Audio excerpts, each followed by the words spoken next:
Hello?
Done.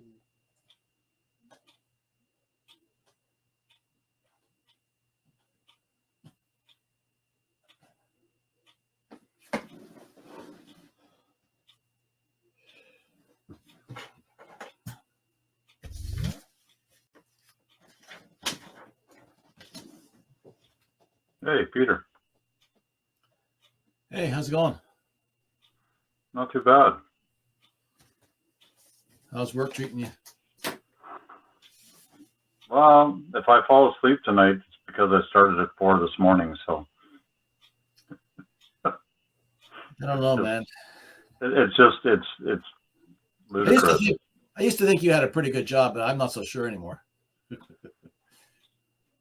Well, it's been trying because I had a guy that, sort of a right-hand guy that did a lot of testing and stuff like that. Yeah. That one broke his elbow a couple of weeks ago, so. Oh. So he's off. So that makes it doubly worse. Yeah. And then you have, customers that are jerks and expect everything like yesterday, and anyway, whatever. Yeah. Such is life. It pays the bills. Well, it gives you that. I guess that gives you an excuse for not coming out last night for the or on Monday night. I was so tired. My brain would have been fried trying to do CW. Well, actually, it went pretty well, except for locally. Frank, there was just no path between us and Windsor. Did you get into the GTA? No, the GTA guys begged off until next month. Oh, okay. Hello, Frank. Hi, it's pretty quiet down here Monday night. Yeah. Who would have thunk that computers, Jitsi would supplement CW, but whatever. Well, Peter, that works out really well, though. Well, actually, it does work out pretty well, especially if you're just trying to learn and just do a little bit of practicing, which is all we're trying to do, right? Yeah. So. I'll certainly be breaking no records. Perhaps the slowest CW ever sent. Oh, no, you haven't seen me on the air yet. I'll challenge that record. Well, I'll challenge you for most unintelligible. Oh, okay. That's actually how I've been practicing a bit, because I've got, the decoder on the KX3. So I try and send it so that if it can decode it, then I figure somebody else can. I bought one of those Chinese decoders with exactly that intent. And it actually works well, hooked up to an oscillator. You can't ever use it on the air. It's incapable of handling noise. But as you say, if it can understand it, you've got to have done it right. You know what? Invest your time into learning the code, at least up to 10 words per minute. It won't take long to get there. Well, and you have to use 10 words a minute to learn 10 words a minute. No. If you start slower, you're in trouble. No. Have your character speed set at around 13 words per minute. Yep. and then space it out so that you're learning at around 5 words per minute. Yep. No, I agree. That is the way that works. Yeah. But anyway. But it's easy to forget.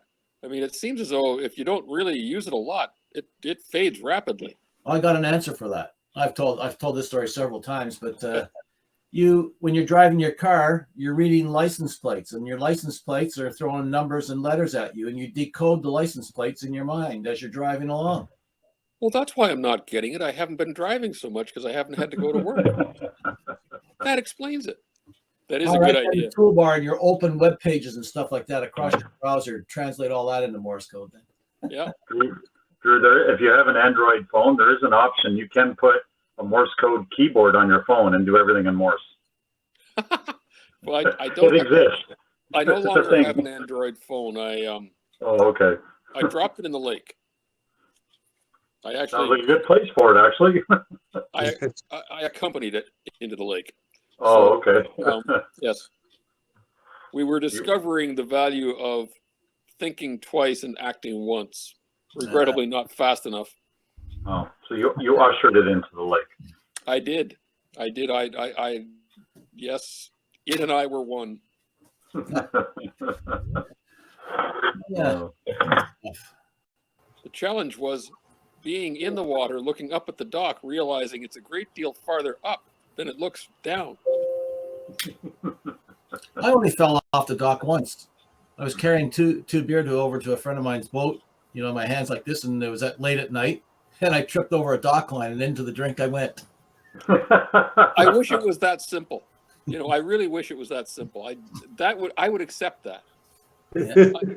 I actually untied the boat trying to retie the dock lines and did it in the wrong order. So at one point it had no dock lines on one side. And of course, that's when you step on it and the boat goes away and you don't. There you go. So I had There's a wild coyote lot moment of there. funny YouTube stuff of that sort of thing. That's for sure. Well, I swear I was suspended in midair for that half a second that Wile E. Coyote gets. Good stuff. Okay, let's see, 4, 8, 10. Interestingly enough, I could pull all the files off that phone. Cool. I can't get the screen to come up, but it does backlight. And yeah, for some reason, all the files were there. I could pull off the pictures and everything. It worked. That part worked. So, strange. Oh, it's good. No, right. Yeah, no, it worked out really well. All things considered, it's least possible damage. So the water resistant part helped. Yeah. Well, I guess it is. There's a funny little flag that is set. The minute it happens, there's a red patch that shows up on the battery and on the back of the phone that says it's been exposed to water. And I think that's just, okay, now that I've been exposed to water, I will refuse to do what I'm supposed to do and you have to buy a new one. Yeah. I think it'll work. Yeah. Water resistant and waterproof, two different things. Yeah. IP68, right? Yeah. Okay. I guess we should get started. I think we might have a lot of stuff to talk about tonight, but one never really knows. Okay. Well, thank you everybody for joining us tonight. I think we'll just get right into it. I've got just a very short little presentation to start off with, and then we'll carry on from there. So, I almost forgot what I'm doing here. Okay.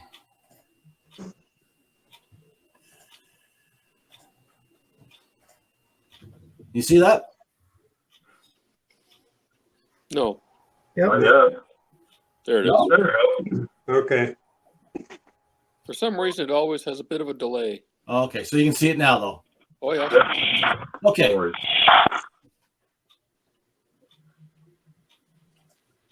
All right.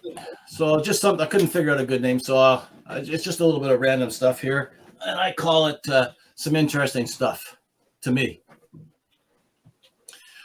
Now, this is a little bit of a preamble to what grabbed my attention, and this is probing techniques, and this is something that crops up every once in a while, at least for me, anyways. And one of the biggest things that started to do it was this ground loop right over here, and then the errors that this can introduce into your measurements, and then this little spring clip here improves things.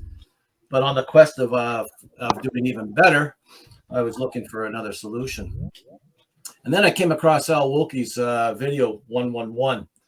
And what he done here over on the left is he took a copper wire and he wound a coil around a mandrel that was just slightly smaller in diameter than his probe. And then he took a lead off of a capacitor and he wound that around the tip of his probe. And then you can see here where he's soldered it to some PCB material and then glued it to the project that he was interested in making the measurement. And then once it was all lined up, he then glued it to the substrate. So I thought, well, that's a pretty good idea, but I thought it was just a little bit messy. I wanted to come up with a solution that was easy, cheap, and I could install it on the board at points of interest, test points, and just leave them there. So I started to explore MCX and MMCX type fittings. So I ordered a couple of each and tried them out. And they were close, but no cigar. Although since then, I kind of thought maybe I could somehow fashion in a strip of metal, springy kind of metal that would into here somehow, and that would maybe help with the ground contact and make a better contact with the probe. Anyway, I moved on to bigger and better and other things, and I kind of dropped that. So this is the long preamble. Oh no, sorry. And then here I found this here, perfect, bit bulky, but before I could think about it, I checked the prices out, and there you go. So that solved that problem big time. Yep. So this is what I was leading up to. I came across this article on how do you probe RF pads down to 25. I guess that's micrometers. So okay, that's an interesting thing. So I took a look at this, and well, that's quite a setup. This contraption is. So it's XYZ platform here, and the microscope, and whatnot. And just so happens I have an XYZ machine sitting on behind me here too. And I thought, oh boy, this might make an interesting homebrew project, but I don't think so. But anyway, I thought that was kind of a cool thing. So you can move the stage by hand, by crank? No, automatic. Oh, seriously? You go like you'd have your circuit board up here on your laptop. Yeah. And then you just tell it where you want it, where the probe. This device right here that I'm circling right here, the probe, it's bolted down onto this machine here, and your circuit board's here, and then the probe is up here. Oh, so really? The laptop will tell the probe to go wherever it is you want on the circuit board over top, and then make a measurement. Well, you know, the stepper motor construction of your CNC there, if you don't use the router, it's capable of doing all kinds of different things. Like this. I know, but this project would be about number 7 on the list, I think, maybe 8. Oh, yeah. Anyway. Do you do a lot of RF measurements? Pretty much all. Yeah. But so it would be very valuable. But it's funny how I started off with just a simple little coil, trying to figure out how to make a nice little socket, and I end up looking at something like this. Anyway, so the next thing I kind of came across that was a bit interesting was generating electricity from waste heat using 3D printer. And they used some ink and made a thermal electric tube out of ink made of lead and trillium. So I thought that was kind of neat. So I don't have a 3D printer, so I'll just say to you guys out there with a 3D printer, think outside the box and see what else you can come up with besides making a case for our projects. Where in God's name do you get tellurium? Yeah. Where do you get tellurium? I have no idea. I'll leave it to you chemical engineers. Yeah. And anyway, so build one of these things and then throw it into your exhaust pipe of your car and see if you can recharge your battery. Well, so, you know, funnier things have happened. Yeah. So the next thing I came across was not so much that I was really interested in this chip, and I am maybe encroaching a little bit on Kevin's cool chip segments, but this isn't about the chip itself. Although maybe in my previous life I might have been interested in this particular chip for what it can do, and I think there's some enough complexity in this chip that Dave and Hassan would go to Tim Hortons and have a little chat about it. But here's what I thought was interesting. Arduino compatible. A couple bullet points down. Arduino software library. Example application sketches. So Analog Devices is saying, use Arduinos with our chips. And I thought, well, that's Arduino taking a huge step up from the hobbyist up to, well, the professional world, right? The industrial world. So I thought that was interesting. Very much so. Yeah. They are a capable device. Yeah, but I never thought I'd see them starting to branch out into the Arduino or into the industrial world. Well, the question is, are they hardened enough? I don't know. I guess it must be. Otherwise, why would they be saying use it? Well, the ones I buy, of course, are not, but there must be an industrial version of it, like there is for the Raspberry Pi. There's an industrial version of the Raspberry Pi. Well, I know they're changing their software and all this kind of stuff, but who knows? So the next thing I just spilled water on my keyboard. Next on my list is a CSAC atomic clock. Now, I love this next sentence, and I know I shouldn't read word for word on these presentations, but I like this sentence. The CSAC is a passive atomic clock incorporating the interrogation technique of coherent population trapping, CPT, and operating on the D1 optical resonance of atomic cesium. Wow. Ooh. So, again, Hassan or Dave, you can explain that one later. But the key to this one is power consumption, the size of it, weight, and it's pretty accurate. I forget what the cost of this chip was. $17, I think. So really, there it is in the lower left-hand corner. It doesn't match the performance of the cesium-based clocks at NIST, which is over to the right. Well, but the size and weight and power requirements is pretty good. So just put a bunch of them together and average it. Yeah, well, you can see there what they're using it for. So it's got to be a pretty accurate clock to do some of that kind of stuff that they're involved with there. Well, the unmanned vehicles is interesting. Yes, well, they're not using a GPS to do it. They're using their own atomic clock. Mm-hmm. Yeah. So the next thing that I stumbled across was this device here. Basically, it's a recorder for IQ data. And I'm thinking, well, that's interesting. I wonder what they charge for this thing. Anyway, several $1,000s. And I'm thinking, well, especially the guys that are doing the satellites here, they're some of us have already recorded RF, the IQ data and all that kind of stuff, and all we're using is dongles and hack RF and whatnot, and there we go. And I'm fairly certain none of us spent thousands of dollars on that stuff to do that sort of thing. Well, it must be the storage capacity. Well, who knows what for sure. Maybe the speed. And then there's probably a lot of other kinds of things in there. And then, of course, it wasn't too long where I stared at this thing. I thought, well, this is a pretty neat thing. I wonder if we can make a standalone device, homebrew a standalone device like this. And I thought, okay, so you need this hardware, that'd be pretty good. Then it got me to thinking about the software. And I decided I might as well give up on this project because I couldn't quite figure out how to get our software guys, the experts in our group, interested in something like this. So I gave up on that one. Anyway, that's what I have for this week's what interested me. Okay. Let's see. Oh, a few more have joined us. Yeah, that's good. That 3D printed heat pipe, Peter, could you put that in the chat? What, the link for it? Yeah.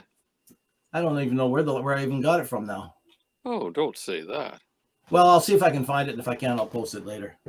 Well, I do see. Probably wouldn't take too much to find it. So. No, I'm just looking for it now, as a matter of fact. So I've used Peltier modules, and they're kind of hopeless. No. They don't really do much. No, I don't have anything here that would. So the best you can do is probably just Google it and see if you can stumble across it. Yep. Well, that's fine. Okay. So let's moving on. Does anybody have anything they would like to talk about or present to the group? Well, do you want me to talk about tools? Sure. Yeah. Well, talking about work and all this kind of stuff, it's like I splurged for a couple of hand tools because I was getting tired of the ones that I have, and I used some of them for. Well, hang on. Let's put the camera on here. And and I, you know, everybody has their own little tools that they like to use, right? So, this, like for instance, this is my existing pair of wire cutters. You can probably see a fair amount of light through the jaws. They're about 30 years old, and anyway, so I traded up to like a nice pair, and they don't cut very well, right? So I traded up to a nice pair of Weha cutters. Ooh. I was shocked at the price, but they're very nice. They're you know German quality, right? So I bought some of these, and I thought, oh, you know what? There's a couple more tools that I need, and this is more just to think about what we're doing. This one's for work. NEC now requires that all electrical connections have to be torqued to the manufacturer's spec. So it's a torque screwdriver, right? An adjustable torque screwdriver goes up to 2 Newton meters. Ah, neat. Huh. So I had one, so I got one of those.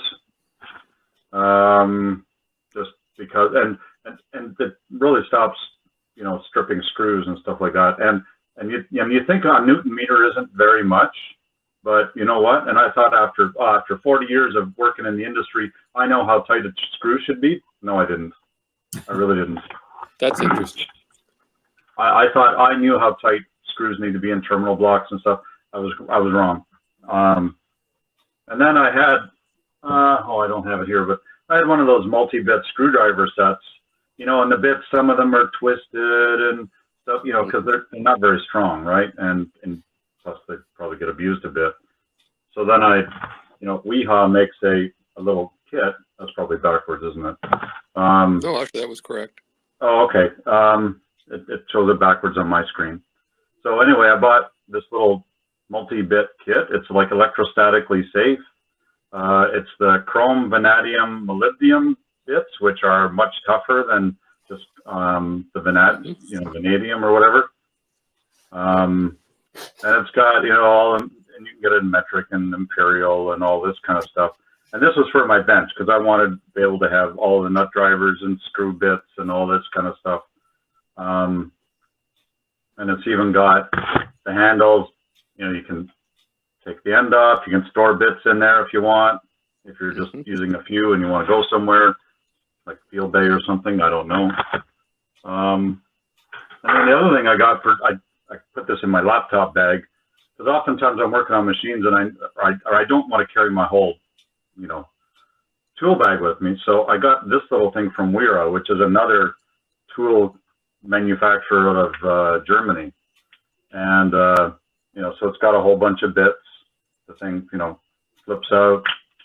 It's even got, oh, what happened to it? Oh, it's got a tiny little ratchet, which I thought, what the hell good is that, right? And I've used this so many times for tight areas. It is fantastic. I actually really like it, and it actually just stores in the top there. And then, and of course, it's got a screwdriver handle and stuff like that. Even things like on the sockets, it's got a knurled edge. So if you're just, you know, if you just want to quickly turn it by hand, you've got a nice knurled edge. They're all color coded, easy to find. It's like a lot of thought went into, you know, designing the tools, and then they charge you accordingly. So Yeah, these are not on Anyway, Amazon, are they? you can get this on Amazon, but it's still $100. Well, So looks worth it. for this particular kit, yeah. No, I'm really happy with it actually. And this is a metric version. There's an imperial one as well, but so anyway, I just some things I thought, you know, it's always good. I enjoy working with nice tools and having a set of nice tools, and so I kind of splurged and got a few things. And so I don't know what anybody else uses or what they have, or and dental picks. Yes, that's the other thing. It's like, and Peter and I have talked about this. Dental picks are, you know, very useful for, you know, cleaning up circuit boards and such. And all I did was ask my dental hygienist a couple of years ago. I said, "You got any broken ones?" And she gave me a whole handful of broken ones. Didn't cost a penny, and they're the good, heavy stainless steel, the non-rusting stainless steel version. Nice and tough, very, very nice to handle. The thick handles, you know, they're easy to grip. So anyway, next time you're at the dentist and you want some picks, ask them. Maybe they'll just give them to you. That's you bring up a couple interesting points, and I'll just add into, well, there's my dental picks, and they are so comfortable, nice in your hand to use it. And I wanted to get some more, so I went to Princess Auto and I bought a bunch there, and I threw, and as soon as I tried them, I tossed them. They were just garbage. So I just go back to these. And I did the same thing several years ago. I asked my dentist if I could have, what did she do with them, when they broke or whatever. And she said, I just throw them in a drawer. And she said, why are you asking? And I said, well, my hobby, I could use them. And she said to me, well, as long as you promise not to pick your own teeth with them, I'll let you have some. And I said, I don't even like you picking my teeth with them. So I don't. So like Kevin says, ask your dentist for them. And when you're mentioning the favorite tools, I'll just quickly show. Here's another one. Actually, I still got the little bits in there, and I find this so handy because sometimes the solder pump doesn't actually get all the solder out of the hole on your circuit board. So this is kind of nice to be able to just clean them up. The only thing is, I really wonder what size that bit that I was going to say, what is that, Peter? Is that just a drill bit in there, or what? Yeah, it's a little tiny. Oh, okay. See, it's just a very small jaws on it, and on the back side you've got a knurled little, and so there you can. There's a whole bunch of other. Okay. So it's like a little collet that holds a small drill bit. Yeah. So you just put it in your circuit board, and you just turn it by hand, and anyway, so that works out really well. And that's a really good one. The last one well, actually, if you Google on Amazon Commando, I think it is here. Commando, I think it is, or something like that. It'll come up. And the other tool that I don't use often, but I find handy, is this stripper here. Now, where I find it happy is you happen to come across like that Teflon. Is it Teflon coated insulated wire that's really a nightmare to try and strip, or the really fine, thin stuff? Well, this happens to do it, and that makes a big, big difference in getting that small stuff, fine stranded stuff stripped properly. And the best thing about these tools right there I just showed you, I didn't pay 1 cent for them. They were all for free. I lucked out. Okay, that's good, Kevin. Thank you. Anybody else got any interesting little tools close by to talk? Maybe add to it. Oh, while you're thinking about it, one other thing. You mentioned about your torquing of screws and stuff, Kevin. A little while ago, I was watching a video on SMA connectors and whatnot, and they were talking about torquing them and whatnot. And then it wasn't too long after that, I stumbled across some 3D printed torque wrenches. You 3D print your own torque wrench, and then you can make it a size for your SMA connectors, and there you go. So you guys with 3D printers, print off a bunch of these SMA torque wrenches for us, will you? Distribute them out at Eric's next gathering at Eric's one day at Eric's next year. What do they use to generate, or how do they calibrate the force in it? Like a spring or something, or? What? No, I guess you just put a little bit of force. I don't know how you would calibrate it. One step at a time. Hey, Peter. Let somebody print it and give it to me, and then I'll figure out how to calibrate it. Well, I found it. Peter, I've got. Sorry, did somebody say something?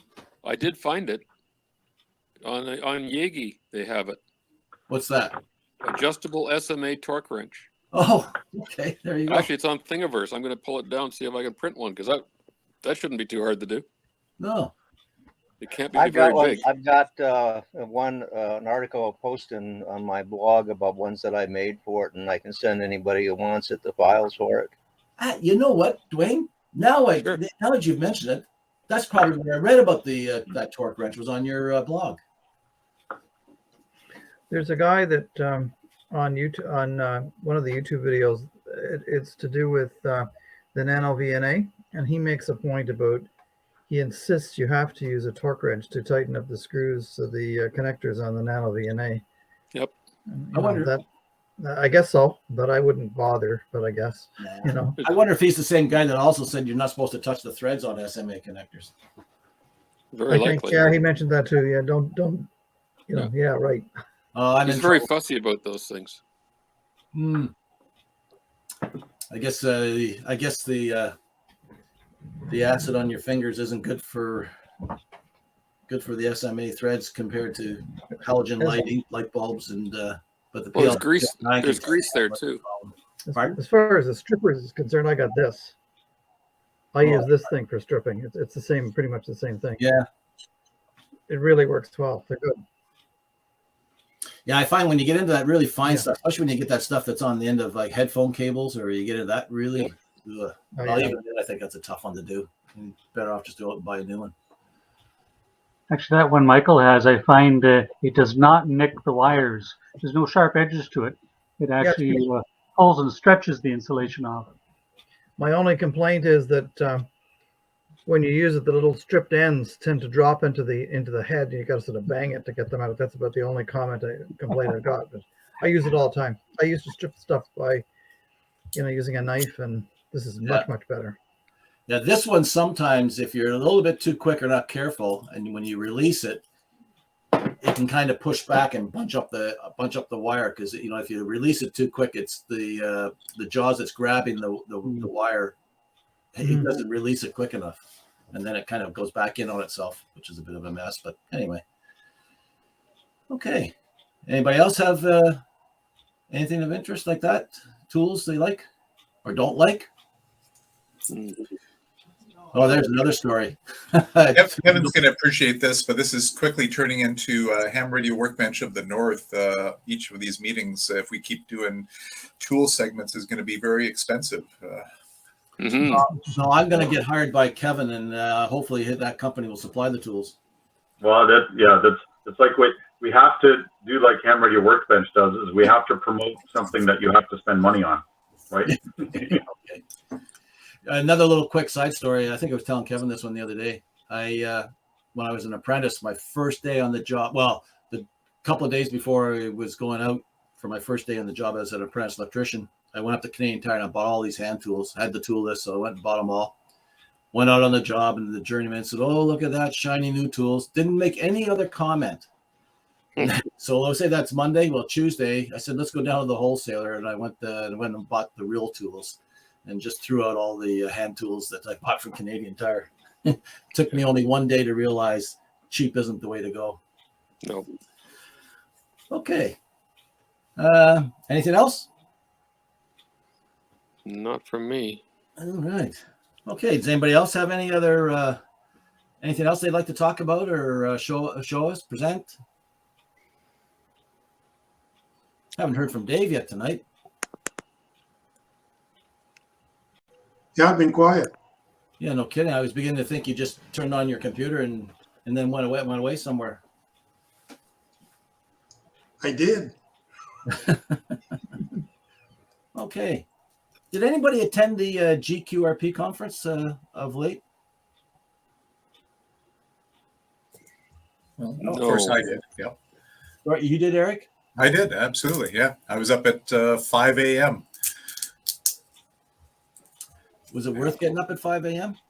Honestly, no, because I had been up till like 2 a.m. the night before. So I caught the first episode or the first speaker and then probably fell asleep. Yeah. So it really wasn't the fault of GQRP. It was you. Yeah, absolutely. I take the full blame. But you know what? It was definitely worthwhile. Dave will attest to, I think, some of the quality of the presentations. He downloaded some of them from the links, I think, that I sent around at the last meeting. But if anyone hasn't watched them, I'd encourage you to check them out. You know, definitely. I mean, you know, all-star cast, basically. Yeah, but they're not for public viewing, at least not yet, right? Oh, no, that's right. You weren't at the last meeting, were you? No, but they are privately posted. They will be publicly released by GQRP in December, I believe. But right now they're privately available. So. Oh, speaking of missing that last meeting, I did view the video. Thank you for posting, Eric, and got caught up. And you know, one of the frustrating things of watching the video was I had lots of comments to make that whoever was speaking about whatever. Not that you were wrong in all cases, it's just some. But you can't talk to anybody. It's a recording. Well, you could have done a voiceover, done a re-recording of it, and just commented right throughout, and then we could all watch it. You could put it on as a presentation. Yeah. So a rebuttal section. Yeah. Oh yeah. No, geez. Yeah, that's a good idea. I should have made notes, and I could have brought them up on this meeting. Oh well, next time. Okay. All right. Anybody else have any comments or something to show us? I'm trying to find a website to illustrate the antenna I'm currently putting up in trees. Ah, okay. Well, Phil put up his dipole real quickly the other day there to do support our CW night. Yeah, Didn't work 8 out very feet. well for him. Yeah. I was surprised. I thought it would have worked much, much better than it did. I can't believe that an 8-foot high 40-meter dipole wasn't acting NVIS. That's incredible. He must have a water table 50 feet below him. I don't know. I was just gonna say, There was things were acting strange because when he switched over to his vertical, like I'm on the other side of town to where Phil is, and I've never heard his signal off his off his vertical that was that loud before. So No, he blew me away too. It was something magic happened to his signal because all of a sudden I could hear him. I never hear him. I think he accidentally put his rig on 100 watts because he normally only puts out about 20. So I think that's. Well, wouldn't that be funny? Well, let us know when you find your antenna that you're looking for. Yeah, I'll just keep rooting for it here. Okay. Anybody else got something to talk about? I just wanted, did anybody listen to any of the GNU radio conference stuff? I think it was a couple of weeks ago. Oh, no, I forgot. That was on, and it was all virtual and stuff too. And I just wondered if anybody actually listened to anything or heard any. It looked like a couple of interesting presentations, but and I believe it was actually, I think you could listen for free, I think. Yeah, I can't remember. I forgot about that, and it would have been interesting to watch for sure because I do have an interest in GNU radio, and I haven't touched it for a while, but I definitely want to go back and do something with it. And of course, after you leave it for a while, all the hard-earned lessons that to get you to a certain point of long forgotten, and you're almost maybe not necessarily starting all over again, but pretty close to it. Kind of like CW. But you can't do it with license plates. And Hassan, we can wait for 10 minutes so you can show us your 1 hertz oscillator you made out of wood. Oh, okay. That's a good joke. Okay. Let's see what else is going on. So is that a pendulum? Is that another name for a pendulum? Oh yeah. It's a wooden clock. All right. Build a wooden clock from a kit. Great. I didn't design it myself. I built it from a kit, but it's all wood. Don't tell anybody that. Okay, You just tell somebody to build a clock out of wood. That's pretty cool. And get his stuff together. And Drew's looking for that link there. I'll just quickly show what I've been up to the last little while. Let me just share my screen here for a second.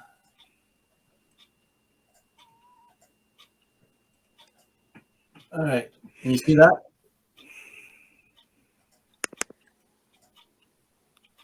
Yep. Okay. Yes, sir. So I waited for a good couple of months, maybe even a bit longer, while Dave E3 EAC here locally went out and bought himself a CNC milling machine, and it seemed to be working pretty well. So at least enough that I went out and I went and bought it myself, and I started to do a little bit of experimenting. One of the issues with doing this is that there's a lot of settings and how they all work together. You change one and what does it do? And you change another, what does it do? And then if you change the two of them, it produces all kinds of different results. So the first one I did was down here. It's a bit blurry. It basically took everything out. Oh no, sorry. This little here, that's the very first one I did. I forget what I did wrong, but it just dragged the bit right across the PCB. Of course, it broke the little tip off of it. And then this was the second one. And then my third attempt, I thought I was just going to engrave these shapes, and well, the bit went right in through and took it right out. So I thought, okay, that's enough of that. But then I started to get a little bit better. Now these sizes here, it's hard to tell from here, but these are the SC70 package size. These are really, really small. And I'm just starting to get a little bit in there. But I think what was taking them out in the end was the clearances. And the same thing here, the clearances were disappearing. Over here, same thing. That was the same package size, but now I'm starting to get the traces in. So it's still a lot of playing. Here's another one. Still taking them out, but anyway, I was playing around a lot with a 20 degree V bit. So I've read enough now. I think I'm going to switch to 30 and try something. Here's where this is what started with my prototype for our DCR receiver. So I started, there's the SMA connector in there. And this is just one side for the dip, the LM 380 chip here. So it does the, it'll go 805, no sweat. Same thing with the 1206s and what have you. Again, here's another kick at the can. I forget which size this one is. And down here, that's the SC70 size again. This was the digital potentiometer chip that I had that I was showing a while back. And over here is is an instrument amplifier. Dave locally here did a board and decided I didn't have enough to do, and he handed me this milled board and said, "Here you go, build it and play with it." And I've done that, and I'll probably do a future presentation on the instrument amplifier there. And but that seems to work out. So I haven't touched the mill machine for a couple of weeks now, but I have to get back into it. And this is why I decided to start getting my other project back together again. And it's pretty much it's not all mounted right here. This board is, but all the rest are mounted. So I'm now at the point now where I have to mill out a couple of boards to finish off this project.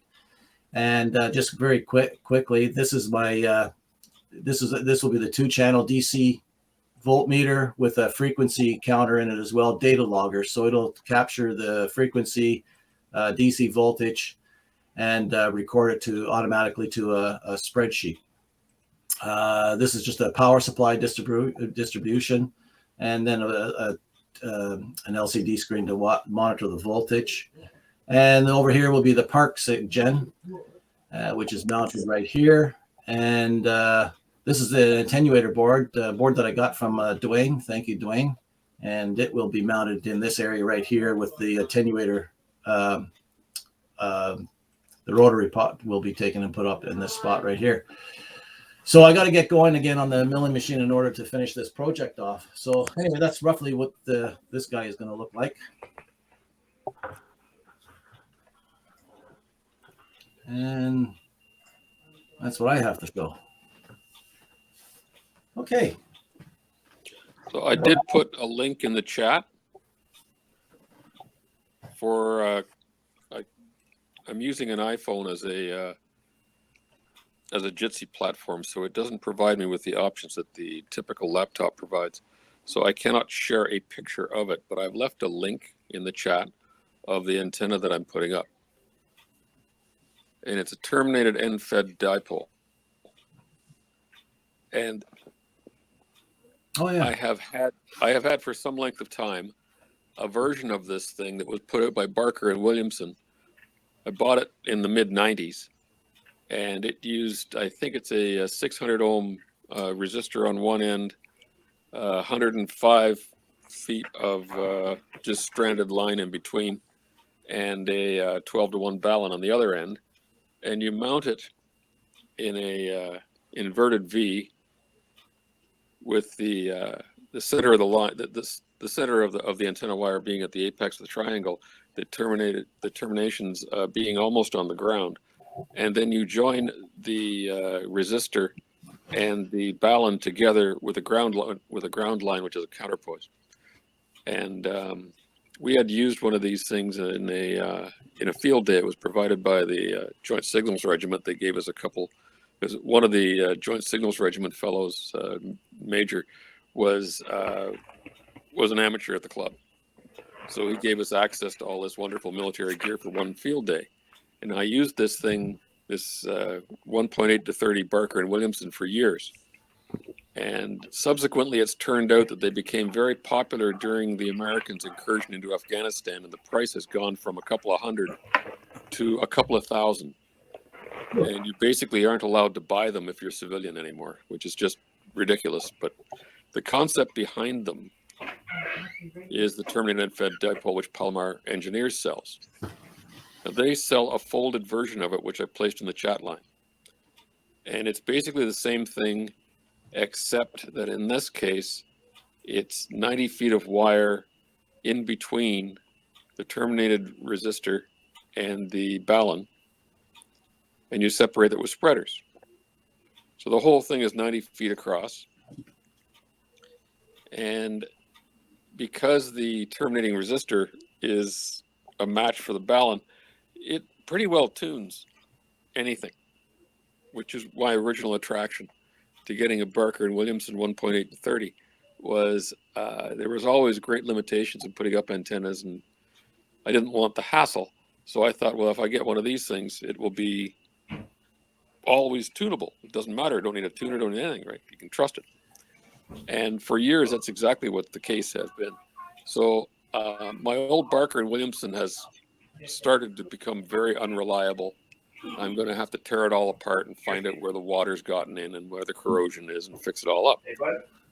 So In the meantime, I was looking for a replacement, and I stumbled across this antenna being sold by an amateur in Sudbury.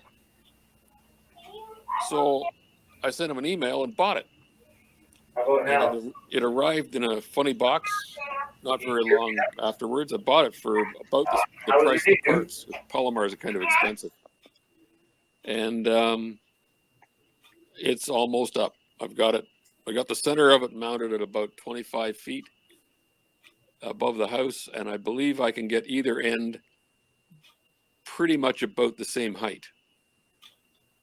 Where did you get more or less stretched out. So you bought all the parts individually and built this yourself, correct?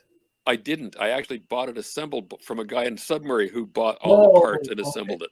I was gonna say the price of that resistor is quite pricey. Holy man. They are. They're ridiculous. It's like $90. It is, and the ballon is the same. What they use a 500 ohm resistor and I think in a 9-to-1 ballon. Yeah. And yeah, it's ridiculously expensive. You try to get something from Palomar over the border, it's not cheap. And you can't buy these things. At least I did not find another supplier of the terminating resistor. Yeah, you're gonna pay $80 for the ballon. You're gonna pay another $90 for the resistor. American. Yeah. So I figured, I paid the guy $200 plus shipping. I figured I pretty well washed out. So you'll have it up in time for next month's CW session? I'll have it up tomorrow afternoon. Oh, okay. Oh, good. It was really close to getting it up tonight, but it started to get dark. And as I was describing previously, I have to be a little more careful of where I see my balance because I was on the roof. It's not as soft as the water. No kidding. Speaking of antennas, Dave, is your antenna still flapping in the wind? Nope, it's up. I haven't turned it on, so I don't know if it works, but it's still there. Okay, very good. Okay, let's see. Hassan, are you back with us yet? Yeah, I'm here. Let me just head to the garage and show this to you. Okay.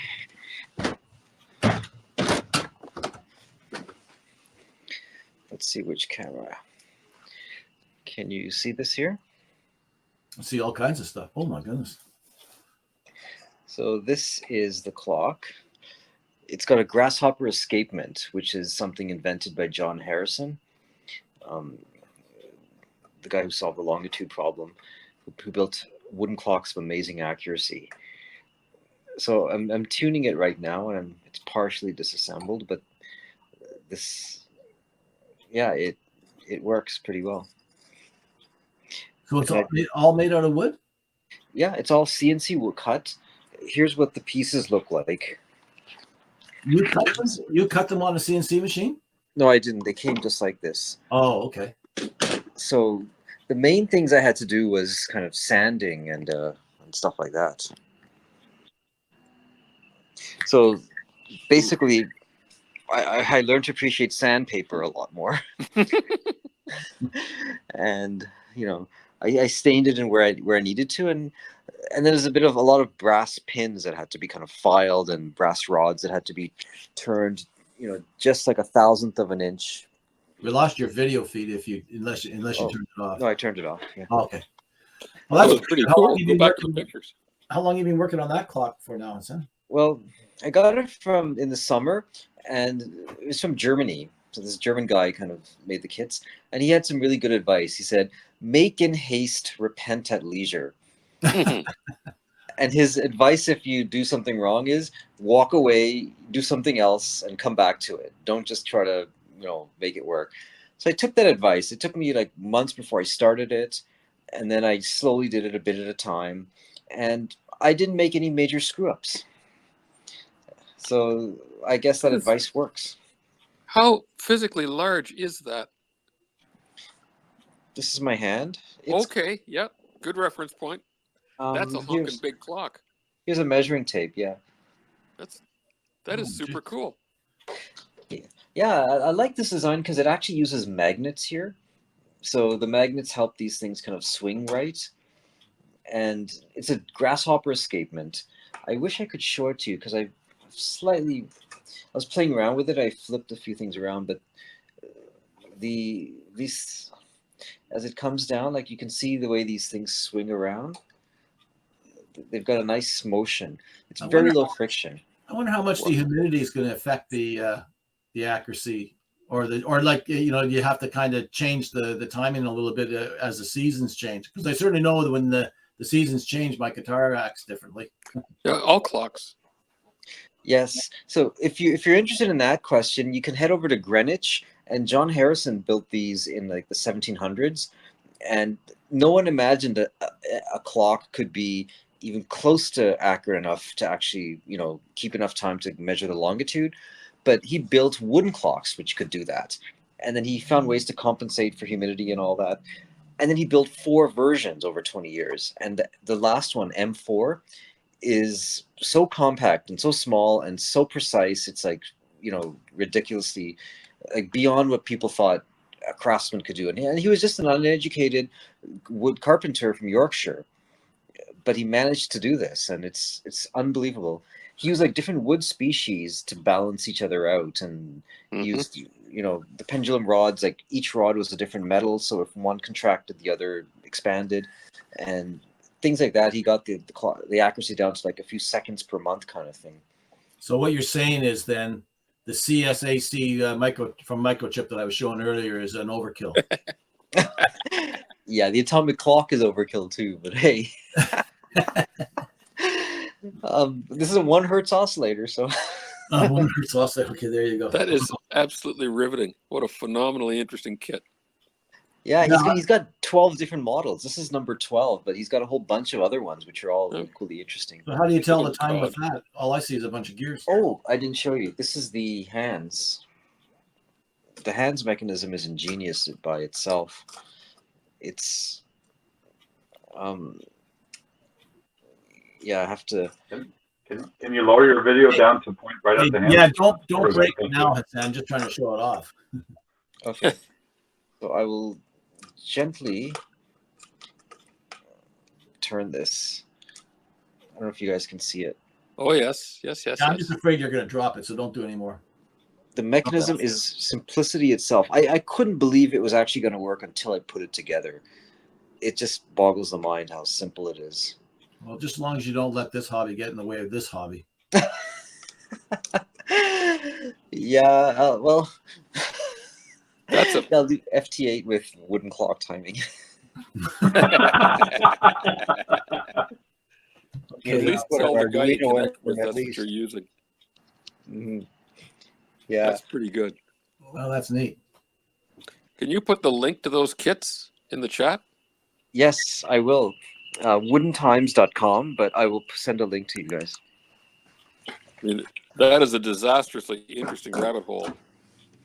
Yeah, if you want to build one, I would suggest go with his number 9 clock, Nonius. I kind of like the look, and I think it's a bit simpler, and it'd be a better starting point. Now the question is, where are you going to put it in the house? Where will she allow you to put it? She already she already took care of that. So it's not going in the bedroom. It's going probably in the living room, which is now my workspace. Did I show you guys the desk I built? I don't think so.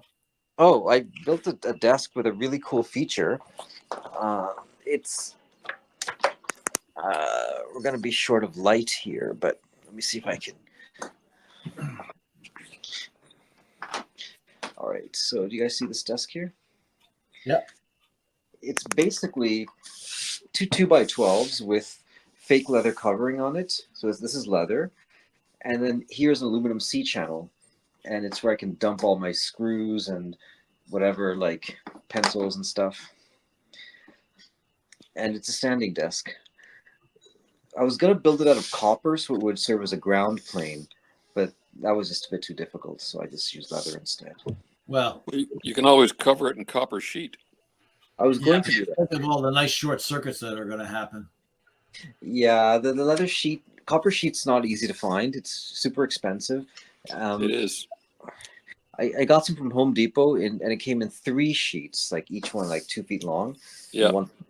And it was all banged up. It would have needed a lot of work to fix it, and I wouldn't have been able to straighten it. So I use copper bronze anti-fouling paint. It's got lots of copper in it. It does. Hey? And that's in your living room? Yep. How did How'd you you get away with that? Let you put your shack in the living room. How'd you get away with that, man? Well, my daughter uses the other half of the living room as her study, so that's how we got away with it. And no one uses the TV anymore, so I just. You got a curved monitor? Yes, that's from work. Yeah, my son bought one of those. They are very nice. Yeah.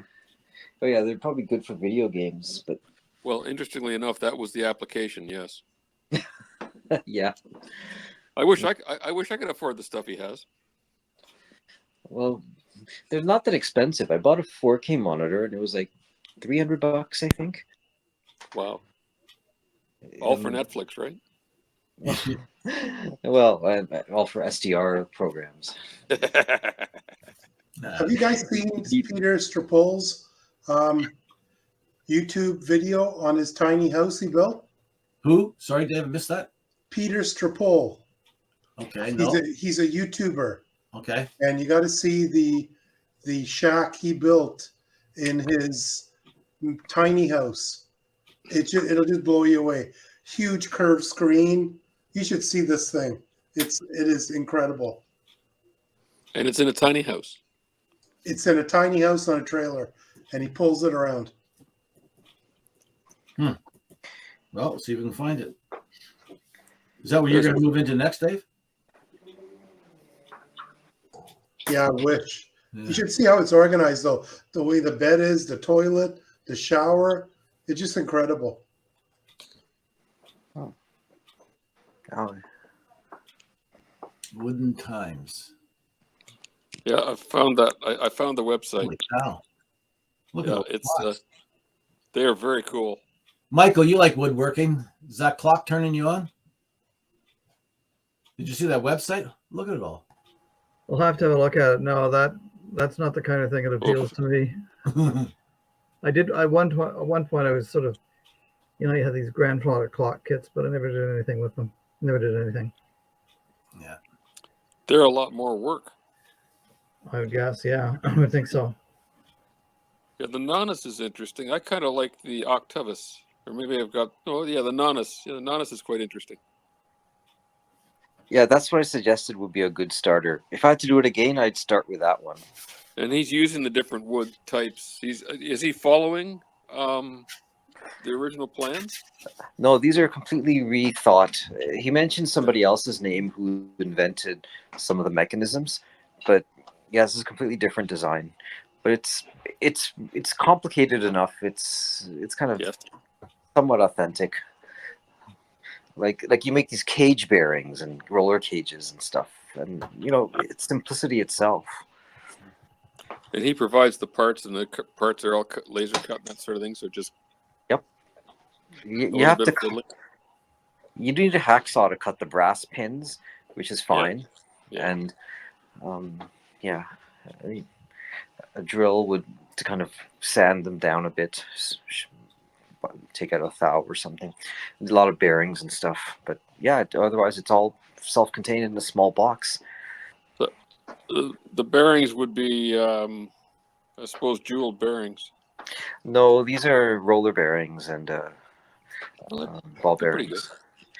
Yeah, but I like the thunk thunk sound that this thing makes. Absolutely. Like I'm sick of dollar store clocks that have loud clanky. Oh, you mean like the one you can hear in the background off of my mic? Dave complained about it once before, like tick, tick. Yes. I'm just far enough away from my Kmart one.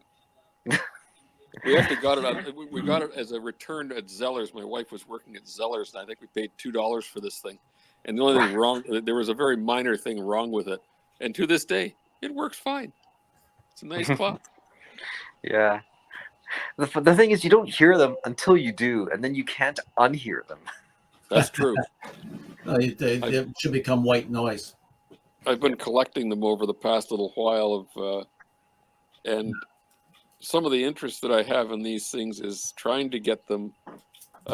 Usually they've been overwound and then left for 30 or 40 years, and they are actually quite capable of running again if you're careful about how you use up the spring energy.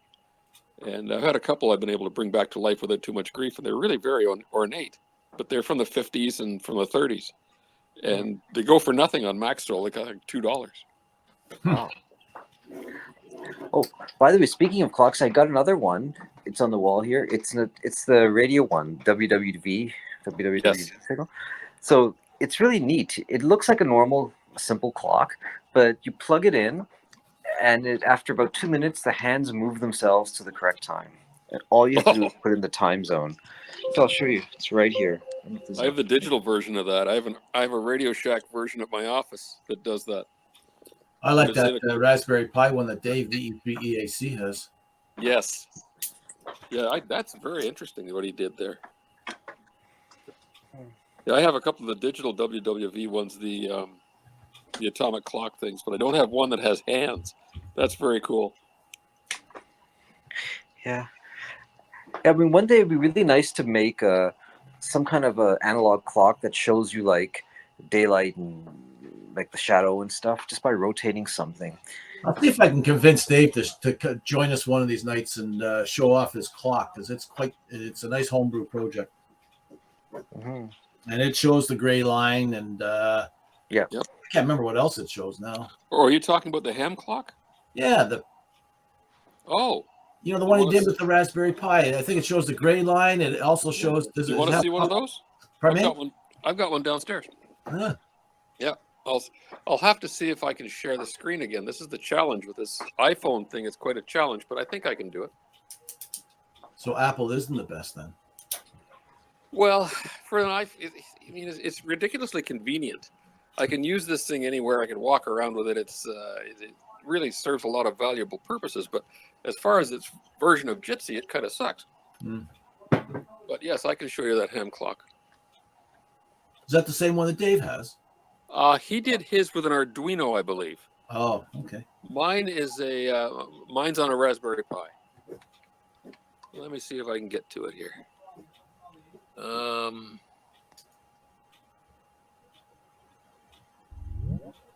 Now, of course, you have me, which no one cares about. True. There. And oh yeah, there it is. How come it hasn't got your sign in there? It does have my call sign. That's my other one. Oh.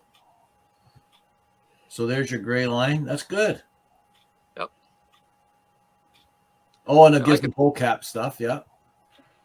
Oh, that focuses in really nice, Drew. Yeah. How big is that, Drew? Well, I've got it displayed on a 10-inch monitor, but you can put it on a 32-inch TV if you want. You do have to tell it what size resolution you want. There's a little bit of setup when you do it. This is the Raspberry Pi version. Dave built the Arduino version, which is a little closer to the original, and it requires a little more fiddling around, but it works very well. And it's also reporting on the DX as well, eh? The DX cluster. Yep.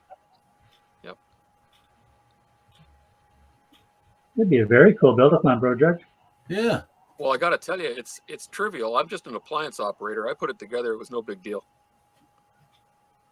And it is very cool. Now, I can also look at it remotely using VNC, because all the Raspberry Pis have that built into it. So, in fact, I use the phone that I'm on now to run FT8, and I can refer back to this thing to see what's going on.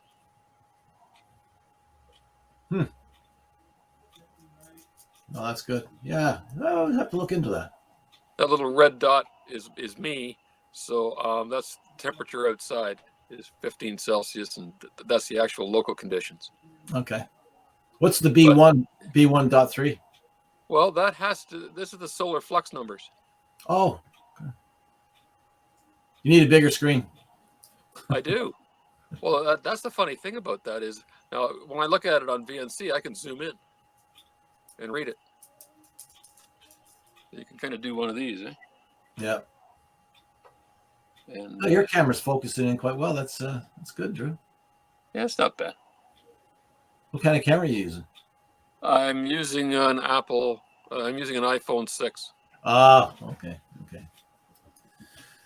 Hassan, you you had a brief look there for a second. Yeah, I was just going to show you this thing here. I printed this out from one of these websites. It's just an azimuthal map of the world centered on Toronto. So if you could build a clock overlaid on top of this, that would be really neat, because then you'd be able to see where your propagation conditions are in each direction.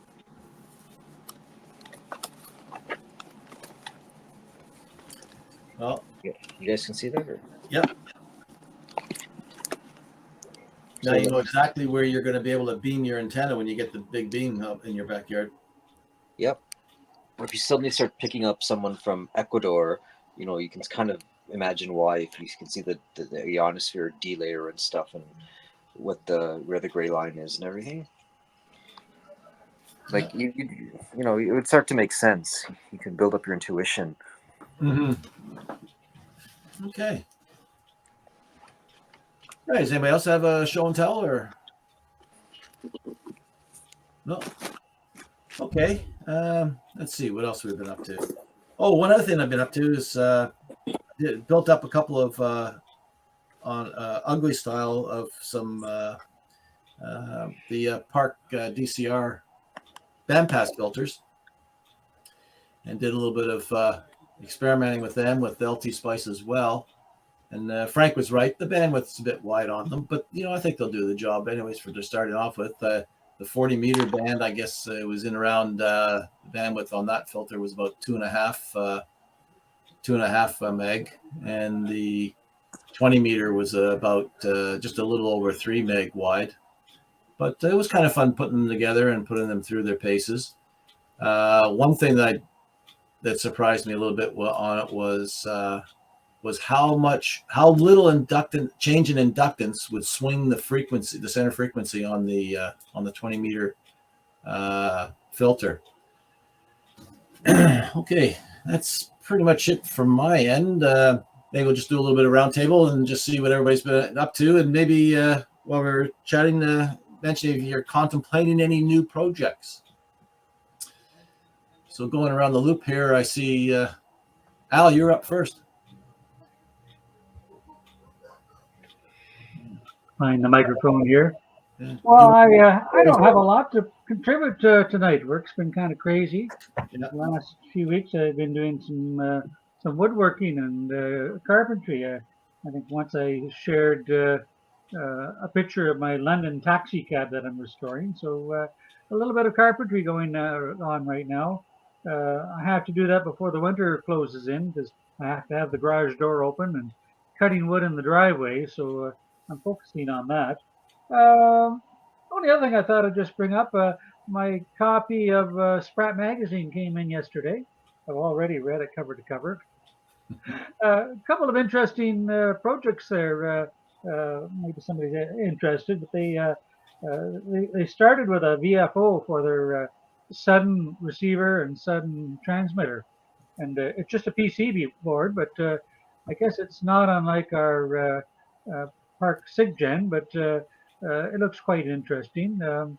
And the other one they did is they did a QRP watt meter and SWR meter in an Altoid stin with SMA connectors. Looks kind of interesting as well. So if you have a copy of Sprat, take a look and see. Maybe there's some interest there. I'm tempted to buy that VFO kit, and it's a basic kit. It's a PC board, and I have to source all the materials, but it looks like it's fundamentally similar to the PARC SIGGEN. So that's what I'm up to. Not much else right now. Maybe next month I'll have some more to contribute. Maybe I'll go through my workshop and pull out some of my favorite tools. Oh, that's a good idea. Yeah. You sure you can lug that big lathe into your shack though? Back to the lathe. Yeah, I enjoyed the Sprat magazine, and then I let it drop, and I just never got around to re-upping again. But I think I will, and get going on that again. That magazine again. I was going to say something else. Oh, you were mentioning a QRP QRP power meter. Really easy to build. That was one of the first Arduino projects that I did on myself, and it was super easy. Code's easy to understand and pretty darn accurate, as long as you don't mind reading. But this is reading in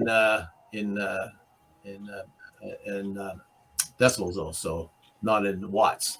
But if you want to measure power, they're easy projects to do. And then of course the same thing with it. And actually my project I was just showing a little bit earlier, it actually started out to be just an afternoon project about 8 months ago. But all I wanted to do was I was short a DC voltmeter. I wanted 2 of them. So I thought, well, I'll quickly cobble together an Arduino DC voltmeter. And then Frank knows about this one. Freecher Creek took over big time. And here we are. So, okay. Thanks for that, Al. Okay. And Dave, what have you been up to, buddy? Did he step out of the room again? Nope. Just couldn't find the mute button. No, nothing. Been out for the past couple of weeks camping and doing more outdoor things. So, nope, haven't been doing anything around electronics. Actually, all summer, haven't done anything. So I've been enjoying summer and doing lots of other things. That curve tracer project going to be finished off this fall then, or winter? I put it under my bench, and I'm having fun doing other things. Well, Yep. What's the next project on your list then? Or you haven't thought of it yet? Haven't thought about it. Once the snow comes and I got some more time from the job, then I'll look and see what's going to happen. But once the cold weather sets in and I'm stuck inside, that's when I'll probably start picking up and doing some projects. Yeah, the creative juices get flowing. Okay. All right. Thanks for that then, Dave. And Drew, we know you got your antenna work going on. Anything else you got planned and coming up this winter? Well, I've been working for some length of time on a Raspberry Pi based navigation system for the boat. And I've gotten very close to getting it finalized, which is something that's been it's been in a box for years. You're finishing off this project and the boat's been hauled out of the water next week. Yeah, this of course is, this is the kind of planning I'm known for. But the nice thing about it is that it solves a lot of the difficulties I had with interfacing NEMA 0183, which is, I think, an RS422 signal. You can buy converters. I originally didn't give much credence to the difference between 232 and 422, the old HPIB bus. And there is a difference, quite a difference. And in fact, as a result, I wasn't able to get, I have a Lowrance depth sounder, one of these fish finder things, but I got it because it has a NEMA output, which is quite difficult to find. It's very challenging to find a depth meter that has any kind of data coming out of it. And so this thing will allow me to interface the depth gauge with the system. So that's kind of handy because most of the charts are wrong, and this allows me to log as I go. So I will be able to create charts for my own use anyways, of places where I go that I find the charts that I have are, they're not accurate. I'm finding that it's a lot, the water's a little, the water's a little thinner than than the charts say it is. Well, That's I would kind of like to have that kind of a setup when I in my Georgian Bay boating days, because when I was up there, I always loved going off the small craft route and just go in and explore all the little nooks and crannies and bays and stuff like that where nobody else goes. Mm-hmm. Where you don't have it, there is no chart. Well, there is. Well, there isn't a good chart because they don't know. That's right, and especially for Canada, you find that there isn't the kind of knowledge out there in terms of, there isn't the kind of chart data out there that the Americans have, and so even if you get a Garmin chart, it's really not great. And one of my cunning plans was to go up the Rideau at one point, and I draw 3.5 feet, so 3.5 feet unloaded, you know, maybe 4 feet if the boat's got everything in it. So they only say they'll carve the canal down to 5 feet. So that's pretty close. And it's a narrow and shallow canal all the way up to Ottawa. Geez, you know what, Drew, while you're busy doing all the navigating kind of stuff there, why don't you bring along a bunch of your hand buddies and we'll do a de-expedition along the Rideau Canal? Because it's only 25 feet and 7.5 feet wide. A buddy would be fine. Anybody over that would be way beyond it. All right. Anyways, that's my cunning plan is still appliance operating. I'm bolting stuff together and trying to make it work. Okay. That's what I got. All right. Thanks, Drew. Hey, good evening, Dwayne. How are you this night? Okay, let's see if I found the mute button this time. Yeah, I've been still working on, that Pete's simple sideband transceiver. I've gotten, to the audio stuff right now, and I'm getting to the point where I'm going to start working on the RF stuff. So the first thing I built was another version of a little BFO, just a nano and a SI5351 module. And I decided, well, if you're going to go and I'm going to go do that, I'm going to design it so I can basically use it as part of some test equipment for the rest of the system. So I've kind of came up with some other modules like this, a little rotary encoder and a push button, and it's set up so I can go and just plug it in the side and make a small test equipment. Now I'm designing basically a version of signal generator and a simple SNA add-on board that'll fit on the end of it,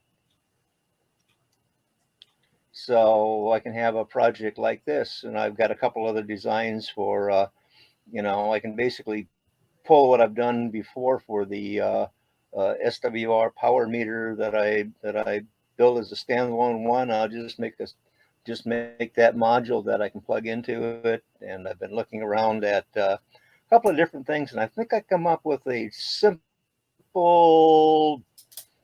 spectrum analyzer module that would just plug onto it. But that's going for a while. I hope to have at least the update on the blog with the SNA SIGGEN module and everything else, probably by this time next week. That's about it. Well, you've been quite busy there, so I look forward to your posting then on that, Dwayne. Well, you did an SNA a couple of years ago, did you not, or a few years ago already? Oh yeah, I've did that, a couple of different versions of it. So basically what I'm doing is pulling the circuitry out of the standalone system, just putting it on the add-in module, so I can basically just use the same module for multiple different instruments. Yeah. Okay, good. All right. Well, thank you for that. And Eric, you survived your camping trip up north? I did. Yes, I did indeed. No radios brought along for this one, so no park rats. Unfortunately, I can't add to the numbering system there. Apologize for the lack of video, but I'm having some bandwidth issues tonight. I probably should have rebooted the router or something like that, the wireless antenna. Anyway, so you're spared my mug this evening, but yeah, I would actually like to bring do enough of these little camping jaunts up north that I'm gonna have to work on getting a little go box together that has just the basics in it to see if we can make some contacts. It just seems a shame, you're sitting around looking for something to do sometimes, and that would be kind of cool to crack that open. So anyway, that's on my project list. So yeah, Park Rat 1 and Park Rat 2 and Park Rat 2.5, they really were a lot of fun. And I'm surprised that so much time has gone by without another one coming up, but maybe next year. What year was Park Rat 2? Geez, I can't remember. Kevin, can you remember 5 years ago? Oh no, that was before I even moved to Kingston. So time flies. I was in Kingston. So maybe you were in Kingston. Yeah. 6 years ago, maybe. Yeah. Well, Dave and I were talking about that, that I think the time is right to perhaps think of that for 2022.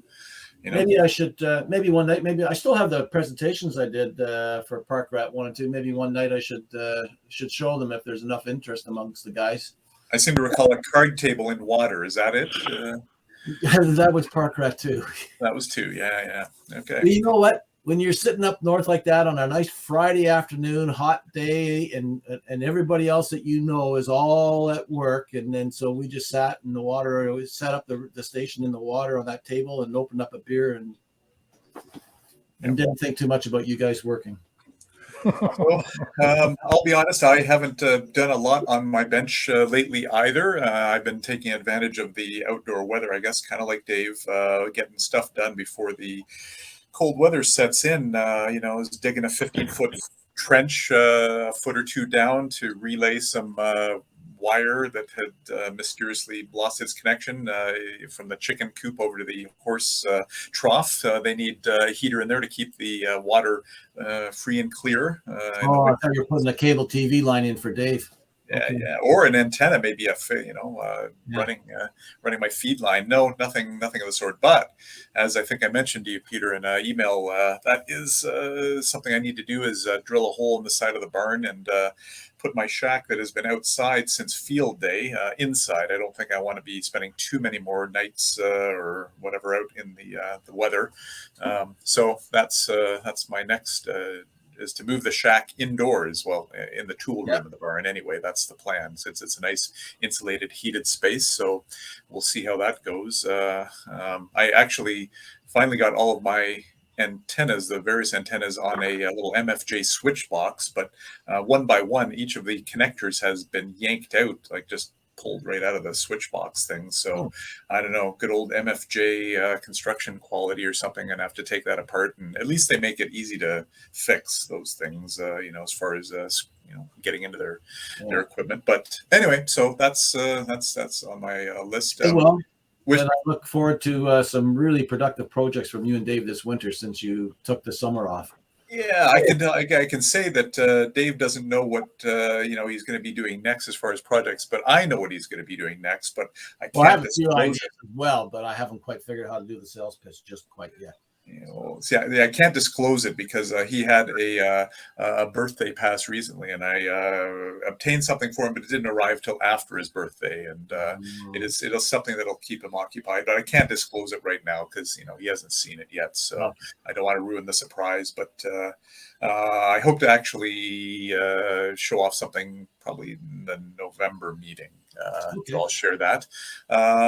Speaking of Sprat, by the way, the nice thing about rejoining Sprat is that for probably $25 or something, you can get, right up to date all of the past things in soft form from them, right? So that's you'll never really miss out on anything. You'll be able to see and print your heart's delight anything. No, well, I think what I'm going to end up doing is when I just got to renew my ARRL membership, and now that all the other stuff is available on digital format, I don't see any sense in me renewing my QEX subscription when I can get it in a digital format under the one, so that I don't see the point in spending money on 2 subscriptions. So I can redirect the QEX subscription over to Strat. Okay, thanks, Eric, and our Al, go ahead. Well, just a quick comment. Maybe I'm wrong, but I thought QEX was now digitally free to standard members. Well, that's what I'm saying. That's what I'm saying, Al. Why subscribe to QEX as well as as the QST? Because it's available. Because if you subscribe to QST, then all the other magazines are available to you free virtually. Yeah, but if you want to pay for the printed one, you can. But I don't see the sense in doing that. Was it Ken that had your hand up? Yeah. Hey, Eric. Yeah, I'm here. Yep. Yeah, that birthday gift you got for Dave, he's not going to appreciate it. So you can give it to me as a belated birthday gift. Oh, okay. All right. Since you're spending money on people, yeah, I didn't get mine this year. Is it rubber? All right, where's Eric, is it rubber? Is it rubber? Latex. Oh, nice. Does it have feathers? All right, moving on. You're in Zippers, no feathers, just you're in the wrong zippers. chat room for that present. The latex donkey. Okay. So, and here, I see. Up next is the guy who started all this. Frank, how are you tonight? Get myself unmuted here. Yeah, not doing too bad tonight. The bench is nothing new on it. I'm still trying to incorporate the 35 lost drawers of parts that somehow were in a box when we moved, and I opened the box and I said, oh my goodness. And I've already organized my parts section, so I've been spending the last at least week and a half trying to integrate all of these extra parts because I've got no room to put any more of the drawers in. So it's been a case of sorting out the parts and sort of, if I had 2 of them, maybe throw one away or something like that. Or if they're obsolete parts, I can make room for the good ones that I found. I'd just like to comment on Hassan's clock there. That's a fantastic job you did. And it reminded me of a fellow that worked for me in Vancouver. He was an excellent engineer, and he was a German chap who served in the German Air Force, and he was shot down, captured, and sent to a prisoner of war camp, which happened to be in Canada, just north of North Bay. And he had all this time on his hands. So what he did was actually made a clock out of wood, and he carved all the pieces. He designed them on paper, carved them all, and it was a pendulum clock, straightforward, and put it all together. And that's how he spent his war years as a prisoner of war in Canada. He was so impressed with Canada that he moved here, and he brought the clock with him. He showed it to me, and in the front, the word Canada was spelt with a K rather than a C. But the clock was in working order and kept a reasonable time. But that's what reminded me of it when you were showing the wooden clock from Germany. Anyway, that's awesome. I opened up my latest Sprat, and looking at that digital QRP power and SWR meter, and I think they're going to try that, and it might be the first project when I finally get my bench cleared and all the parts away. So that's it from Amherstburg. Okay, that's good, Frank. And just a quick question here: have you got your trophy case put together yet? The trophy case got scrapped before we move. I didn't bring it with me, but I did bring the a bookcase that I had in the basement in the old shack. One that I had built myself years and years ago when we first got married. And I've cleared the shelves off of it from all the books, and I am organizing the all the projects that were in the trophy case. I'm organizing them on the different shelves of the bookcase. Oh, that's good, Frank. You know what? Maybe one of these meetings you can give us a little tour of that trophy case, because if anybody hasn't seen Frank's trophy case or now trophy shelf, there's some really cool projects that Frank has built over the years that are really good to see. In addition to that, what I thought might be an idea is the library table that I had. I was going to use that for a workbench downstairs, but it didn't work out the way I wanted.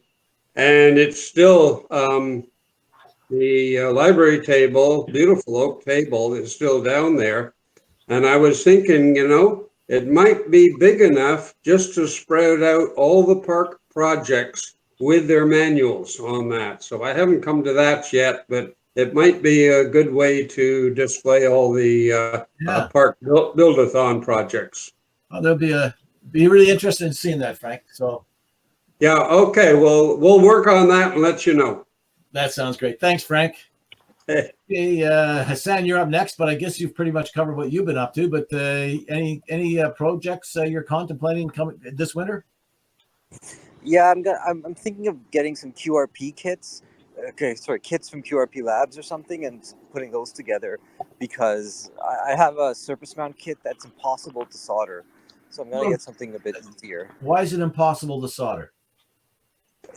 My eyesight, I can't see the parts. So I have a magnifier, but that's still not enough. So it's just too much trouble. I can't believe your eyes are worse than mine. Okay. All right. Well, mail me your kit. Sure. Hopefully all the parts are still there, but yeah. Oh, gee, I'm sorry, Hassan. I got lost. Okay, well, let us know what kit you're contemplating on ordering. Okay. Will do. All right. Thanks, Hassan. Let's see who's up now. Ken. Good evening, Kevin. It's Ken, not Kevin. Good evening.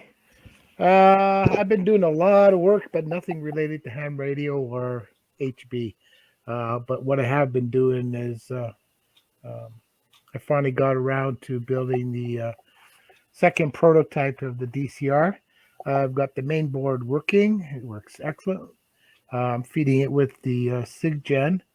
I built up the 40-meter bandpass, and you did a sweep on that. And it's a little wide, but it's working, and it's very minimal parts. I just put together the 20-meter bandpass, but I built it on the board that Kelly came up with, and it doesn't work worth So I'm getting a lot of BCI on it. So I took all the parts off. I stuck it onto my own VeraBoard version, and it works like a dream. So no BCI, low noise, picking up the signals like crazy. Go ahead. I was going to say, I wonder what's wrong with his board that was giving you BCI, and yet on the ugly style you didn't get any of it. Well, I'm building it on the VeraBoard, and I'm doing it right to the traces, so everything's on top. Whereas he's got a ground plane on the bottom, a ground plane on the top. It's a milled board, so there's no through holes. It's a real pain in the butt to work with, and I know for a fact, and I know from experience that even if you get a cold solder joint on a toroid connection, and you'll pick up BCI, and I get that all the time here. I'm picking up CBC French Canada, just down there on Trafalgar, and Yeah, because I built it. Like, I mean, I did it as well. I mean, that's Yeah. that's I mean, that's pretty ugly, yeah, and it worked great. and so I got to talk to him. Okay. I got to get him to remove the ground plane on one side, like the other boards. And he's got a very narrow spacing between the traces and the ground plane. So I could see people having some great problems soldering parts in there.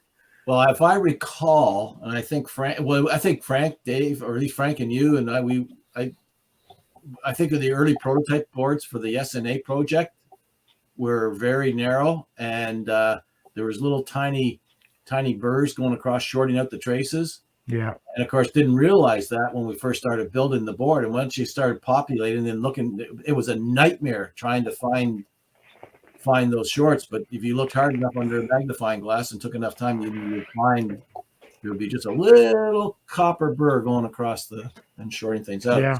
Well, that's the thing was I put the toroid on. No, I put a cap on first, and I decided to start making measurements between the ground plane and traces. Yeah.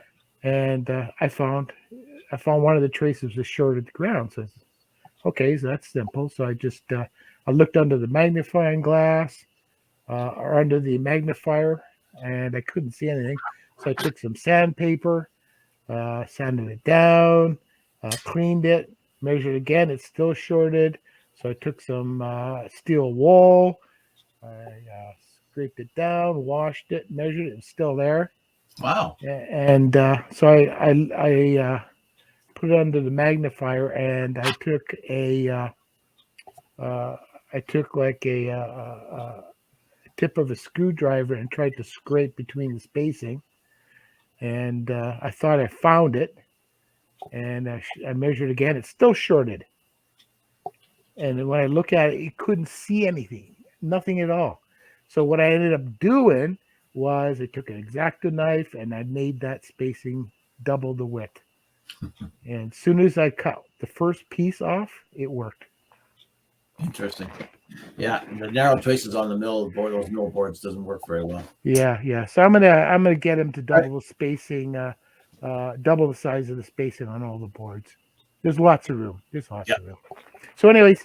So I don't know when I'm going to be able to get around to it, but possibly this weekend I'm going to pull out the manual for the SNA to relearn how to use it. And I'll do some passes on the 40 and 20. I may even build other bands to try it out. Okay. All right. Sounds good. Thanks, Ken. Michael, good evening. Just unmute myself. Yeah. I haven't been doing a lot. I've been working on how to do my deck, rebuild part of my deck this summer, and that took a lot of time and figuring out how to do it, and then actually doing it with a friend. And my plans radio-wise, I've been doing my plans radio-wise, homebrew-wise, are to build a band decoder for the MP. And I bought one of these, the connector for the back of the radio, $2.19 US plus $35 shipping. Oh. Except I used cross-border pickups and got it for way less than that. But that's to build a band decoder so that the radio will switch the antennas. And I've already got an antenna switch here, but I'm going to modify that at some point. Otherwise, we bought, Daniel and I bought a couple of DRA 50 sound card things for Vera FM, and they're sitting here waiting to be built. And not much else really. I've been doing a bit of woodworking. I was showing, since Al mentioned it, I'll show this. I don't know if you can see that or not. Anybody see that? Yep. That's an oak. It's an oak tray. It's about 3 feet high, and I did that out of 4/4 wood from A&M Wood Specialty in Cambridge, and milled it all down and made it over the summer. That took most of September to do. But yeah, I haven't done much else really. I'm interested in doing the something about that receiver that Ken was talking about. I haven't done anything about that either. I'd like to try building that from the plan that I think I saw somewhere, but anyway, haven't done much else. Not much else going on. Too busy doing other things. Trying to work Sao Tome on FT8. Mm-hmm. Oh, right. I got a fair bit of it. They're there until the 14th or something, and I've got a couple of FT8 bands and got CW and whatnot. So I'm just playing around with that a bit. Anyway, not much else. Okay. Well, thanks for that Michael, and we'll catch up with you later. Let's see who's next on my list. Oh, Kevin, what are you contemplating these days? Well, I put my vertical Cushcraft R6000 back up again because it needed to be fixed up and the connections all. So anyway, I got it back up, but now I want to reroute the coax back through, and the pressure's on now because the cold weather's coming. So, I guess I really should wait a couple more months to finish it. But I'm going to really try to get it rerouted back and have it all properly grounded and stuff, which I didn't have before. So anyway, when I have a moment, that's what gets a little bit of attention anyway. Do you have a dipole in the attic? Yeah, I do. I have that too. Yeah. Okay. Yeah, that's been there all along, but it's that's a compromise at best. But not that the vertical's that great, but it's multi-band and it's a little bit better, I think. A little noisier, but. Do you have something outside, a wire antenna outside? No, and that's the next part is I want to make something that I can put something up that, if I can put it up and take it down very, very easily, then I won't upset the neighbors the XYL quite so much. When it's obtrusive and going across the lot and stuff like that. Well, I'm going to say this very quietly in case she can hear me. But I said, no, it's only temporary, sweetheart. It's only going to be up for a couple of weeks at most. I'm going to work the Canada Day contest, and that's about it. That was about 5-6 years ago. Kevin, can you I use can try that, yeah. Kevin, can you use your eaves trough as an antenna? I suppose they say you can load up almost anything, so I suppose I could try. Well, there's a lot of HOA people that will string an antenna along the eaves trough, or actually tie right into it if it's a discrete section and use it as an end fed. Yeah, that's a thought. It'd be interesting. It would be an interesting exercise. Yeah, it would. We'll get it set up for the next Monday, the first Monday in November. We'll see. Okay. We'll see how it goes. Okay. All right. Thanks, Kat. Okay, Dave, go ahead. Yeah, or you could do what I did and just string an antenna around the vinyl of your house. I just put an antenna and I attach tiny little mount points. You can't even see the antenna. Especially if you paint the insulation the same color as your siding. No, and it goes around my house, and that's the same antenna that I was working all over the world with. It works fantastic. Is it a loop? Nope, it's end fed. Remember my presentation I did? Yes. Where I modeled the antenna? Oh, yes. It's just a wire on top of the fence. Well, I took that wire from the fence and I put it around my house. It's about 10 feet high, and it goes right around my house. Good stuff. Very, very impressive. Yeah, and he's using a remote tuner. Yeah. Okay. All right. Well, thanks, Kevin. And good evening, Howard. How are you this evening? Good. I know video. Yeah, I haven't been doing much, but like a couple other people, I've been away. So just trying to enjoy the last little bit of summer. So nothing new with me. Okay. That's good. Yeah, I enjoyed the last bit of summer. I know we went and sat outside today and had a nice little coffee and whatnot. And it's been a while since we've been sitting out in the backyard for a bit. I actually went and did the leaves and then sat down and had the coffee. And as I was drinking the coffee, the wind came up and blew a ton more down. So there we go. What a life. Yeah. Yeah. You're welcome. Well, no, I was going to say you're welcome to. No, but you're welcome to join me in it. It's nice. Retire, boys, retire. Okay. Wayne, good evening, and how are you tonight? Last but not least. I'm good if I get my camera on. So in my case, I had a little project that I had started. I've designed an active filter for my, for just basically for project use. So it's got a CW filter and SSB filter and AM filter kind of in series, in sequence, and I can tap off whichever I want. I had started breadboarding it, but I've got to stop and get down, and I actually have to move the location of my shack, if you could call it that, my desk, about 8 feet over to the right. And as a cause, that's because I got a leak under my, there's a leak in the basement, right where my feet rest underneath the table. Oh, that'll ground you out. Yeah, I was, I have a habit of sort of leaning back in my desk and resting my feet against the wall because I think just stretch out. One day I pushed my feet to the wall. Oh. That's how I realized there was something going on.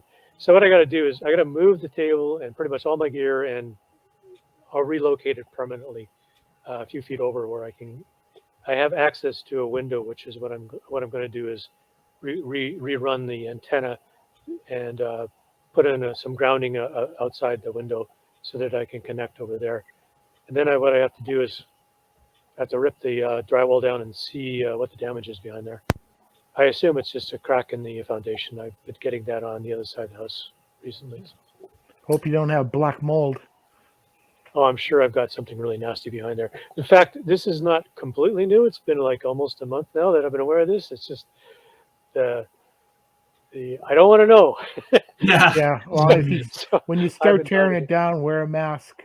I sure will. I got the gear for that. Yeah. Well, everybody does these days. Okay. Well, thanks for that, Wayne. And okay, that's it for the roundtable. Anybody have anything else to add? I put a couple of links in the chat. I see that. One for the one for the four state QRP Bayou Jumper. Hassan was interested in it when I first showed it, and they have reintroduced it, and I believe they're still selling to Canadians. And Hassan, if you decide to buy that, buy the Super Upper at the same time. It's a fine-tuning device that goes on the radio. What's it called again? That's the Bayou Jumper, that blue radio I showed a long time ago. Yeah. I remember you were interested in it, so I just took a look, and they are still selling them. Okay. It has no surface mount parts. Perfect. All right. Thank you. Yeah, I'm going to check your prescription. Okay. And I put the ham clock link up there. It works off an original Raspberry Pi. That's what it's running on mine. It does not require any horsepower, so a Raspberry Pi Zero or an old original A model you got sitting around in the basement will run that fine.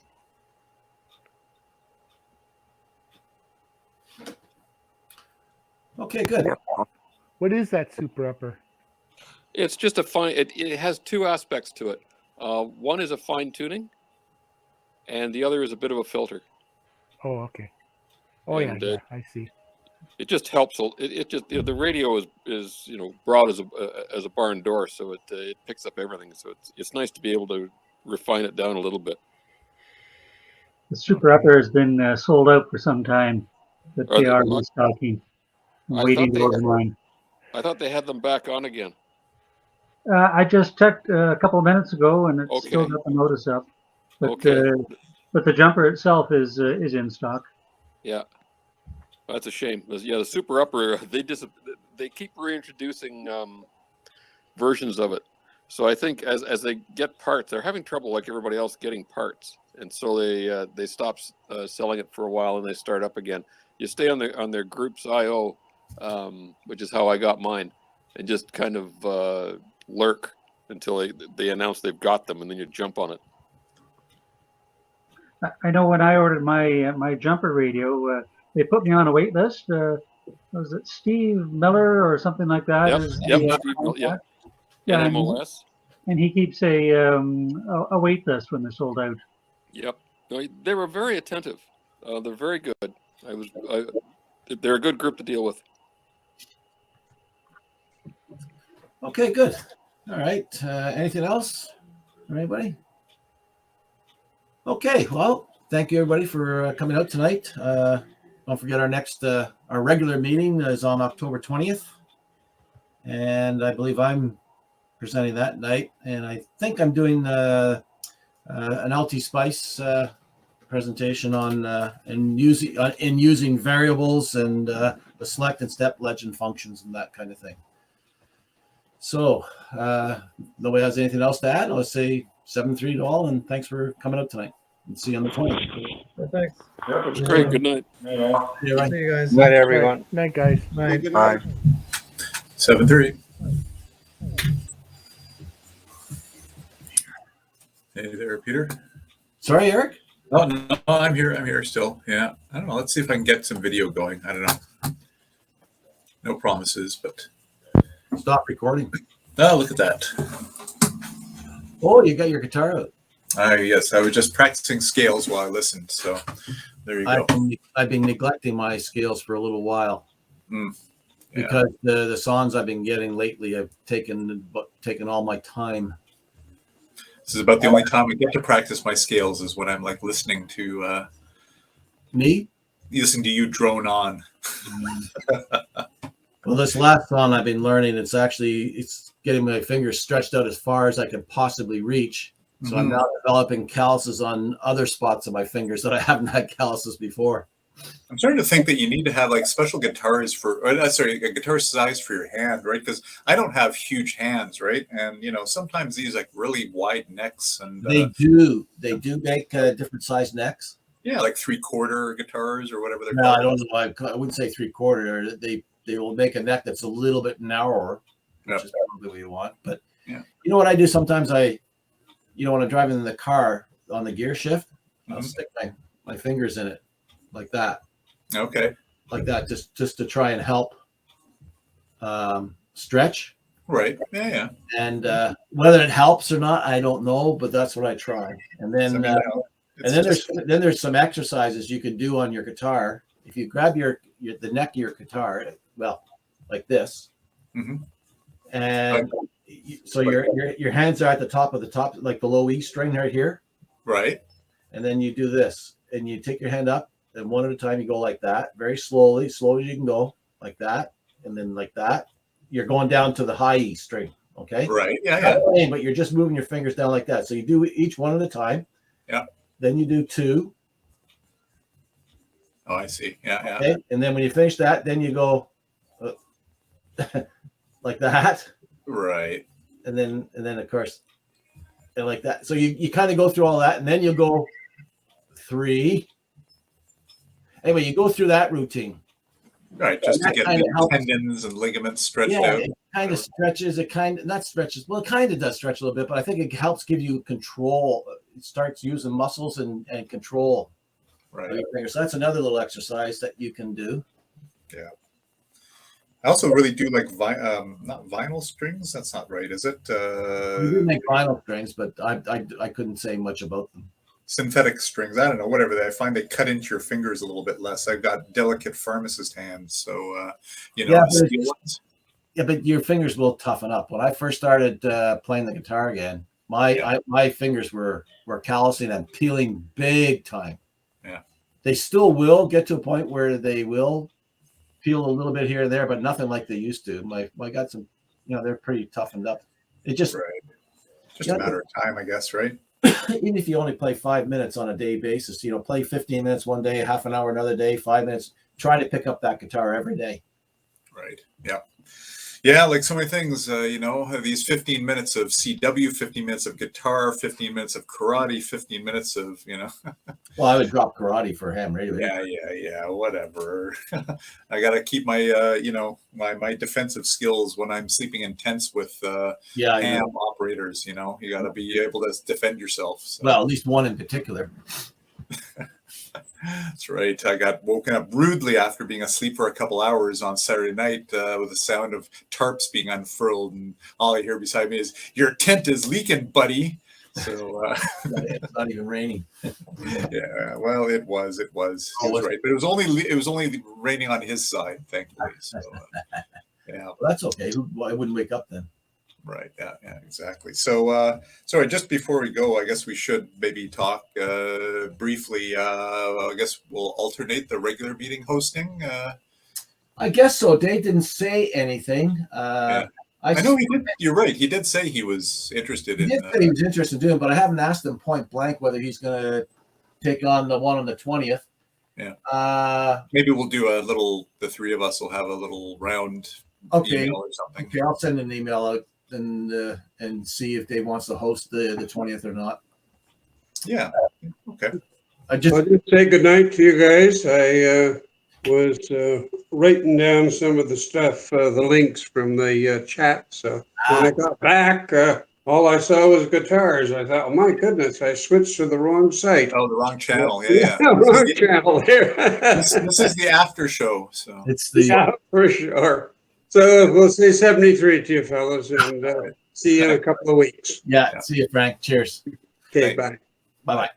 Yeah, we'll send an email to you and Dave, and then and just see if Dave wants to pick it up. Then I could. Well, I'm presenting, so if you want to pick it up, fine. Or if you want me, whatever.